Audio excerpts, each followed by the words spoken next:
How about a mutual fund that invests in the least volatile stocks from the Nifty 500 universe? Presenting the Nippon India Nifty 500 Low Volatility 50 Index Fund that invests in the 50 least volatile companies.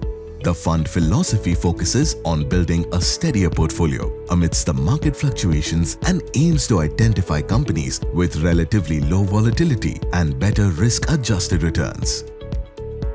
Suitable for investors prioritizing the least volatile stocks, the fund's allocation is spread across market caps. It follows a rule-based approach with no human bias and comes with a low expense ratio along with SIP options for ease of investment. Are you ready to switch to low volatility? Invest in the Nippon India Nifty 500 Low Volatility 50 Index Fund. NFO period April 16th to April 30th, 2025.